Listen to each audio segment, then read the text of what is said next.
Castro, Bongbong Marcos Jr. Ha? Huwag grab ng grab. Lakihan na naman, oh.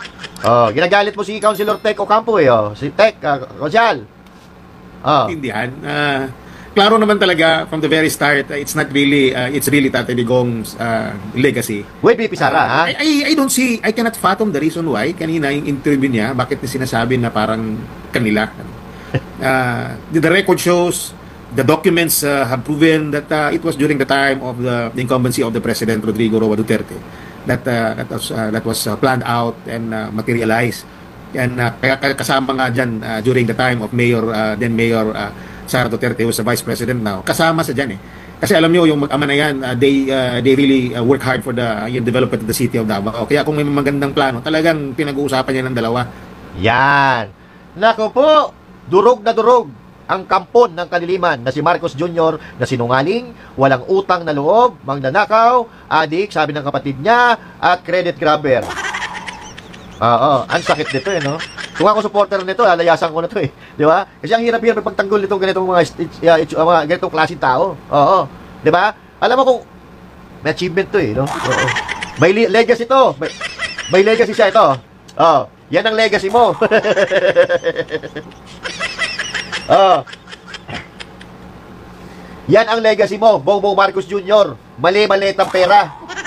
Oh. Kung yung maliit-malitang pera na kickback na nakukuha ninyo ng pinsan mo, ni Saldico, na magkakasabwat kayo, ha? Kung hindi nyo ibinulsa, wala sana magkakamatay ng mga Pilipino, ha? Na mga inosente na nalulunod sa baha dahil sa mga pagdanakaw ng gobyerno, ng administrasyon mo. Ah, yan ang legacy mo. Mali-malita. Yan ang meron ka. Oo. At ito, meron pa pala sa legacy. Wait lang. Play natin. Grabe, bilib talaga ako kay Bakang. Ang ganda ng pagkagawa ng tarpaulin niya dito. Pulido. Parang high-end printing. Siguro mahal to. Mga premium ink. UV coated pa siguro. Ito na talaga ang BBM legacy. Oh, akala niyo itong Bukana Bridge. Naku, hindi po. Yung tarpaulin lang yung kay BBM dyan. Ay. So, yun po mga kababayan, na video na nakita nyo, AI po yun. Ha? Don't get me wrong, AI po yun. Pero yung sasabihin ko, yun din ang sinabi nung matanda na nagsasalita dun. Ang galing. Yan ang legacy mo, tarpaulin. Nakakahiya ka, di ba? Alam ng Davao kung sino ang nagpagawa niyan. Alam na mga Pilipino kung sino ang gumawa niyan. Tapos bibida-bida ka dyan, i-entra-entra ka. I-entra-entra ka, tapos sasabihin mo, 104 legacy project sa Davao, nagawa ninyo. Di ba? Eto, pakinggan mo yung reaction ng mga taga-Davao sa'yo. Walang yun. Duterte. Duterte. Duterte. Duterte.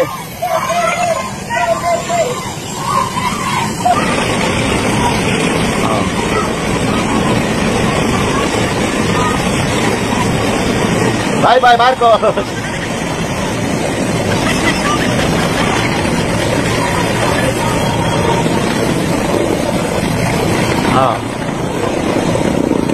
Bye-bye.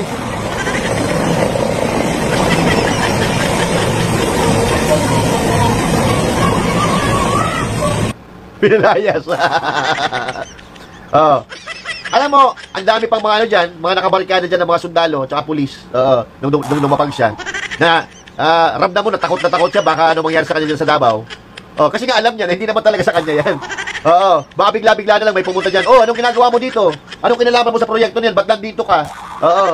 Kaya ang ginawa nila, may mga nakabarikadang pulis doon, may mga hawak-hawak na shield, na para bagang may nasa rally. Ganon yung ginawa nila dyan. At merong mga nagsasabi mga kababayan na binastos daw si BBM sa Davao. Dapat ka naman talagang bastusin eh. Kasi ikaw ang numero unang bastos. Di ba? Ikaw ang numero unang bastos. Ano pa babastos? Ito, angkinin mo yung proyekto na yan. Kabastusan yun. Ipakidnap mo yung tatay ng politiko na nagpanalo sa'yo. Yung unang pambabastos, kabastusan yun. Hindi ka kabastusan yun eh. Kawalan nyo ng utang na loob. Di ba? Yung ginawa nyo kay pastor. Yung unang kabastusan, pukin ang ina nyo. Yung ginawa nyo sa KOJC, yun ang pambabastos. Dahil sa istorya ng Pilipinas, wala pang nang walang hiya sa isang sambahan ng mga tao. Sa aking administrasyon ni Marcos Jr. ang sumalaula sa isang simbahan na pinagsasambahan ng mga taga dyan sa KOJC. Yun ang kabastusan. Hindi lang kabastusan sa mga tao, kundi kabastusan sa Diyos. Tandaan nyo. At kung mayroon mang bastos dito sa Pilipinas, numero 1 pinakabastos, si Marcos Jr. Dahil siya ang nag-uutos ng lahat ng mga mangyayari dito sa Pilipinas. Yan ang numero 1 bastos. Tandaan nyo yan. Kaya dapat lang nabastusin siya ng mga Pilipino dahil hindi siya kagalang-galang. Meron bang adik na kagalang-galang? Saan ka nakakita ng adik na kakurbata? Saan ka nakakita ng adik na presidente? Dito lang sa Pilipinas. Sino may sabi? Kapatid niya. Si Amy Marcos. At si Pangulong Duterte pala. Di ba? Yun ang problema sa atin eh. Pagka sinasaktan kayo, sinasaktan ng damdamin ninyo, nag-iiyakan kayo. Pero hindi nyo nakikita yung ginagawa ng mga pinagtatanggol ninyo at mga amo ninyo na binabayaran kayo. Yan ang legacy. Yan ang problema na natin eh. Unahan na natin kasi marami pa mga proyekto na matatapos dyan sa Davao. Unahan na natin. Eto, yung Samal Bridge, matatapos na naman. Malapit na matapos yan. Sigurado ako, pag natapos na yan, aangkin na naman niya yan. Yan po ay proyekto ng local government. Ang nasa likod ng proyekto na yan, walang iba, kundi ang Vice President noong siya ay mayor pa. Hindi si Marcos Jr. Uunahan ko na kayo. Uunahan na namin kayo. Ito, yung development. Ito ang lagay ngayon ng Samal Bridge. Ito po yan. Ito na pala ang bagong update ngayon sa Samal Bridge na kumukonekta sa Davao City. Alam niyo ba mga boss madam, napakalaking tulong nito pag matapos ito soon dahil mapapadali na lang ang paglabas ng Davao City papunta ng Samal Island at ang Samal Island papunta ng Davao City. At ang kagandahan sa tulay na ito, kung dadaan ka dito soon kung matapos ito, makikita mo ang kagandahan ng karagatan ng Samal Island at ang Davao City. At malaking ginhawa rin ito sa mga biyahero na gustong mamasyal sa Samal Island dahil hindi na sila pipila sa matataas na pila dyan sa port ng Davao City at ng port ng Samal Island. At ang tulay na ito ay meron itong 4 lanes kaya malawak at maluwag ang 4 lanes? Kaya iksadot sa mga tao na gumagawa sa proyekto na ito. Ikaw, anong komento mo sa tulay na ito? Pa-comment down below naman mga boss madam. Yan ang palakpakan natin. Malapit na matapos yan mga kababayan. Malapit na po matapos yan. At abangan natin. Sigurado ako na ganito rin ang gagawin. Pupunta siya dyan, magpapapicture-picture, maglalakad-lakad, magkakat ng ribbon, tapos sasabihin niya, pangalawa ito sa legacy project ng ating administrasyon sa Davao. Diyan sa Davao lumalapit kami dyan pagka nag-jet ski kami. Lumalapit kami dyan pag napupunta kami sa Davao. Kami Banateros. Nag-jet ski kami dyan, nagpupunta kami dyan sa tulay na yan. Kasi malapit lang yan eh, kayang i-jet ski. Pero, tulad ng sinabi ko, abangan natin. Ito, funded din po ng China ito funded ng China. At ang nasa likod ng proyekto na yan ay si Vice President Sara Duterte nung siya ay mayor pa. So ikaw, Bongbong Marcos Jr., wala kang may pagmalaki na proyekto na natapos mo nang aangkin ka ng proyekto ng iba. Yan ang problema sa'yo. Wala namang problema eh.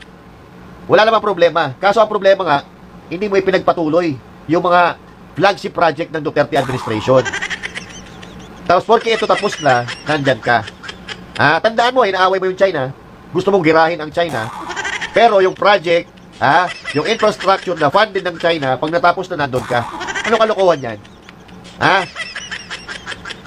Credit. Grab.